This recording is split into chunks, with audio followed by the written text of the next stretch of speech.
ఆంధ్రప్రదేశ్ మాజీ సీఎం జగన్ కు ఏపీ ప్రభుత్వం ఒక బిగ్ షాక్ ఇచ్చిందనే చెప్పాలి. బంగారుపాళ్యం పర్యటనలో ఉద్రిక్తతల నేపథ్యంలో 3 కేసులు నమోదు చేసింది. పూతలపట్టు మాజీ ఎమ్మెల్యే సునీల్ కుమార్ పై నిబంధనల ఉల్లంఘన కేసు నమోదైంది. మామిడికాయలు రోడ్డు మీద పోసిన ట్రాక్టర్ డ్రైవర్లపై మరో కేసు నమోదైంది. ఆంధ్రజ్యోతి ఫోటోగ్రాఫర్ పై దాడి చేసిన దొండగులపై మరో కేసు నమోదైనట్లుగా తెలుస్తుంది. సీసీ కెమెరాలు, డ్రోన్ వీడియోలు చూసి మరికొన్ని కేసులు కూడా నమోదు చేసే అవకాశం ఉన్నట్లుగా తెలుస్తోంది. మొత్తం మీద మాజీ సీఎం జగన్మోహన్ రెడ్డి పర్యటనలు ఆంధ్రప్రదేశ్లో ఇప్పుడు సంచలనం రేపుతున్నాయి. 2 వర్గాలు, ఇటు టీడీపీ వైసీపీ మధ్యలో మాటల తూటాలు పేలుతున్నాయి. విమర్శలు ప్రతి విమర్శలతో రాజకీయం వేడెక్కుతున్నటువంటి పరిస్థితి మనకు కనిపిస్తుంది. ఒక్కసారి అసలు ఆయన ఏం అడుగుతున్నారు? మామిడి రైతులను పరామర్శించడానికి వెళ్ళిన తర్వాత ఆయన ఏం అడుగుతున్నారు? చిత్తూరు జిల్లాలో మొత్తం 2.20 లక్షల ఎకరాల్లో పంట సాగైంది. 2,20,000 ఎకరాల్లో పంట సాగైంది. 70,000 మంది రైతులు ఉన్నారు. వారి ఖాతాల్లో 12,000 చొప్పున ప్రభుత్వం వేయాలి. వాళ్ళు అమ్ముకోలేకపోతున్నారు, గిట్టుబాటు ధర లేక నష్టపోతున్నారు. ముందు వాళ్ళ ఖాతాల్లో ప్రభుత్వం 12,000 వేయాలి, రైతులకు ఏదైతే హామీ ఇచ్చారో ఆ ప్రకారం. అలాగే పంటను కొనుగోలు చేసి ఫ్యాక్టరీలకు ప్రభుత్వం అమ్ముకోవాలి అని చెప్పేసి ఆయన అంటున్నారు. దానికి మరొక ఎగ్జాంపుల్ కూడా చెప్తున్నారు.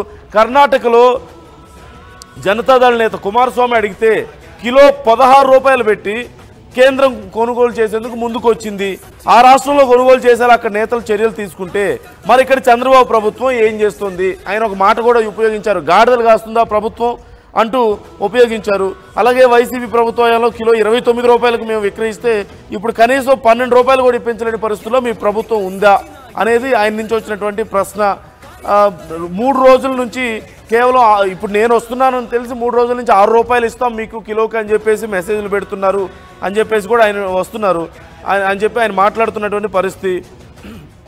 మొత్తం 2,000 మంది పోలీసుల్ని మోహరించారు, నేను వస్తున్నానని చెప్పేసి రైతులు రాకుండా కట్టడి చేసే ప్రయత్నం చేస్తున్నారు అని చెప్పేసి మాత్రమే అంటున్నారు. అలాగే కేవలం 400 మంది 500 మంది రావాలని చెప్పేసి అంటున్నారు. ఎలా కుదురుతుంది అది? రైతులకు నష్టం జరిగినప్పుడు రైతులు 400-500 మంది ఉన్నారా? 70,000 మంది 76,000 మంది రైతులు ఉన్నారు ఇక్కడ.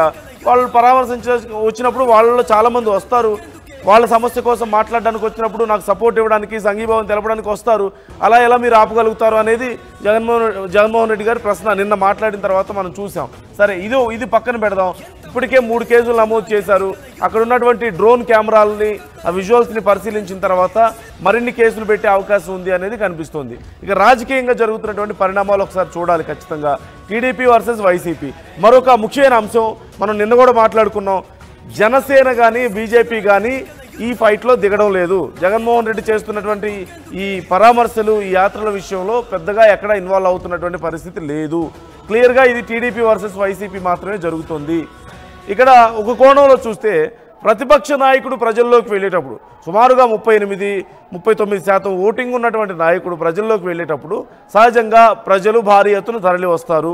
అందులోనూ రైతులకు సంబంధించి 76,000 మంది రైతులు ఉన్న ప్రాంతంకి వెళ్ళి మాట్లాడుతున్నప్పుడు సహజంగా చాలా ఎక్కువ మంది రావడం అనేది కామనే. వాళ్ళ సమస్య గురించే మాట్లాడుతున్నారు కాబట్టి, ప్రభుత్వం పట్టించుకోవట్లేదని వాళ్ళు నమ్మారు కాబట్టి, ఈ నేపథ్యంలో మరి రైతులను ఆపే ప్రయత్నం చేయడం ఎంతవరకు సమంజసం అనేది ఒక మాట.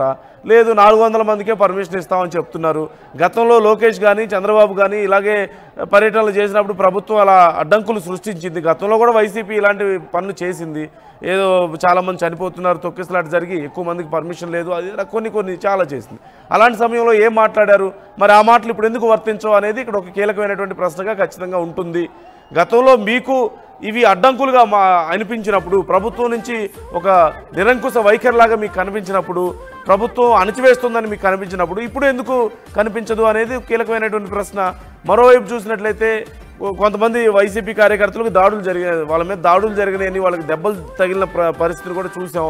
పోలీసులే కొట్టారని చెప్పేసి వాళ్ళు చెప్తున్నారు. సో ఇది ఇంకా దారుణమైనటువంటి పరిస్థితి. కార్యకర్తలను అడ్డుకునే ప్రయత్నం చేశారనేది కూడా చాలా చోట్ల కనిపిస్తుంది. ఇక మరోవైపు చూసినట్లయితే మామిడికాయలు పారబోయడం విషయం గురించి కూడా చాలా పెద్ద చర్చ జరుగుతుంది. కావాలని ఆ వైసీపీ కార్యకర్తకు సంబంధించిన పొలంలో మామిడికాయలే అక్కడికి వచ్చాయి, అవన్నీ పారబోసారు. సాధారణ రైతులు వస్తే వాళ్ళకి సంబంధించిన మామిడికాయలు కూడా లాక్కొచ్చారు ఆ ట్రక్కుల్లో ఉన్న వాటిని అనేది అక్కడ చేస్తున్నటువంటి విమర్శ. సహజంగా ఇలాంటి పరిస్థితుల్లో కొంత ఉద్రిక్తంగా ఉంటారు. ఇలాంటి పరిణామాలు చోటు చేసుకుంటూనే ఉంటాయి, మనం చూస్తూనే ఉంటాం. ఈ నేపథ్యంలో ప్రతిదాన్ని ఏదో ఒక రకంగా కొంత గందరగోళం చేసే ప్రయత్నం జరుగుతుంది. దానివల్ల సాధించేది ఏంటి అనేది కూడా ఇక్కడ ఒక కీలక అంశం. అల్టిమేట్గా ఏం సాధిస్తున్నారు అంటే జగన్కి ఇవన్నీ హెల్ప్ అవుతున్నాయి అనేది చాలామంది అభిప్రాయంగా కనిపిస్తుంది. సరే, ప్రభుత్వం సైడ్ నుంచి ఒకసారి ఆలోచిద్దాం, టీడీపీ సైడ్ నుంచి ఒకసారి ఆలోచిద్దాం. అక్కడ అంతకుముందు జరిగినటువంటి ఉద్రిక్తతలను దృష్టిలో పెట్టుకొని, లేదంటే అంతకుముందు కొన్ని ప్లకార్డులు ప్రదర్శించారు వైసీపీ నాయకులు రప్ప రప్ప అని, అది దృష్టిలో పెట్టుకొని, సింగమయ్య ఘటనలు లాంటివి దృష్టిలో పెట్టుకొని, తొక్కిసలాటను దృష్టిలో పెట్టుకొని ఎక్కువ మంది వస్తే సమస్య వచ్చే అవకాశం ఉంది, అనవసరమైన శాంతి భద్రతలకు విఘాతం కలిగే అవకాశం ఉంది అనేది టీడీపీ వాదనగా కనిపిస్తుంది. మరి అలాగని ప్రజల్ని రానియకుండా చేయలేరు. ప్రజాప్రతినిధులు ప్రజల్లోకి వస్తున్నప్పుడు ప్రజలు వస్తారు స్వచ్ఛందంగా, లేదంటే వాళ్ళు మొబిలైజ్ చేసుకుంటారో వస్తారనేది సహజమైన పరిణామమే. అందులోనూ అంత పెద్ద భారీ ఎత్తున రైతులు 76 వేల మంది రైతులు ఉన్నారు. మరి వాళ్ళ కోసం వస్తున్నప్పుడు వాళ్ళే చాలామంది తరలి వస్తారు, సహజంగా మనం చూస్తూ ఉంటాం. ప్రభుత్వ వర్షన్ ఇది. సో శాంతి భద్రతలకు విఘాతం కలగకూడదు అని చెప్పినప్పుడు జగన్మోహన్ రెడ్డి గారు చెప్పేది ఏంటి? మరి అలాంటప్పుడు ఎక్కువ మంది పోలీసులు పెట్టండి, ఎక్కువ మంది సెక్యూరిటీని పెట్టండి, జాగ్రత్తగా చూసుకోండి.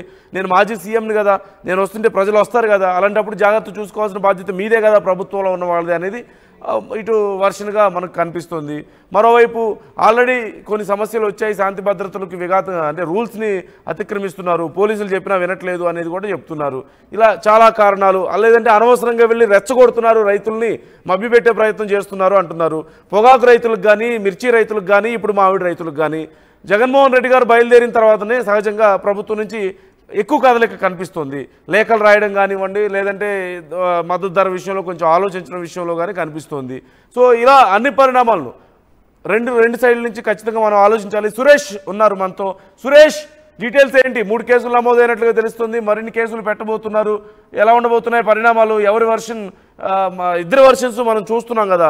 సో ఈ కేసుల మీద మరి జగన్మోహన్ రెడ్డి గారు కానీ వైసీపీ కానీ ఎలా రెస్పాండ్ అయ్యే అవకాశం ఉంది? ప్రభుత్వం ప్రధానంగా ఏమేమి అంశాలలో సమస్యగా ఫీల్ అవుతుంది జగన్మోహన్ రెడ్డి గారితో?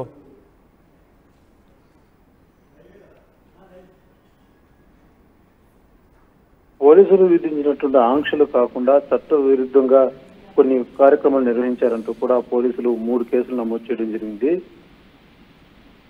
అందులో మొదటగా ఏదైతే పూతలపట్టు మాజీ ఎమ్మెల్యే సునీల్ కుమార్ ఏదైతే ఆ యొక్క మామిడికాయలు అక్కడ రోడ్డు పక్కన పోయడంలో ప్రధాన కీలకంగా పోషించాడు, అదే రకంగా ఆడ కొంచెం ఏదైతే చట్టాలకు విరుద్ధంగా నడుచుకున్నాడంటూ కూడా అతని మీద ఒక కేసు నమోదైంది. అదే రకంగా మామిడి పండ్లు ఏదైతే రోడ్డు పక్కన పోసారో ఇది ఒక వాంటెడ్ గా విద్వేషాలు రెచ్చగొట్టేలాగానో లేకపోతే లేనిపోని సృష్టించేలాగానో వ్యవహరించారంటూ కూడా దాని మీద ఒక కేసు. రైట్, లైన్ డిస్కనెక్ట్ అయింది. మరొకసారి కొద్దిసేపటి తర్వాత ట్రై చేద్దాం సురేష్తో మాట్లాడడానికి. మొత్తం మీద కేసులు పెట్టిన విషయంలో కూడా ఏదో కొంత మమ్మల్ని సాధించే ప్రయత్నం చేస్తున్నారని వైసీపీ మాట్లాడుతుంది. మరోవైపు మీరు రూల్స్ అతిక్రమించారు, శాంతి భద్రతలకు విఘాతం కలిగించారు, విలేకరుల మీద దాడి చేశారు, లేదంటేనేమో అక్కడ మీరు వెళ్ళిన దగ్గర అంత గందరగోళంగా ఉంటుంది అని చెప్పేసి మాట్లాడుతున్న పరిస్థితి మనకు కనిపిస్తుంది. ఈ నేపథ్యంలో కేసులు పెడుతున్నాం అని చెప్పేసి చెప్తున్నారు. ఓవరాల్గా ఈ ఇష్యూ ఖచ్చితంగా అవునన్నా కాదన్నా 2 కోణాల్లో కనిపిస్తుంది. ఒకటి, ప్రభుత్వం ఏమో మీ వల్ల ఇక్కడ చాలా గందరగోళం ఏర్పడుతుంది, శాంతి భద్రతలకు సమస్య ఏర్పడుతుంది, అనవసరంగా రైతుల్ని ప్రజల్ని మభ్యపెట్టి రెచ్చగొట్టే ప్రయత్నం చేస్తున్నారు అనేది ప్రభుత్వ వాదన. రైతుల కోసం నేను పోరాటం చేస్తున్నప్పుడు నేను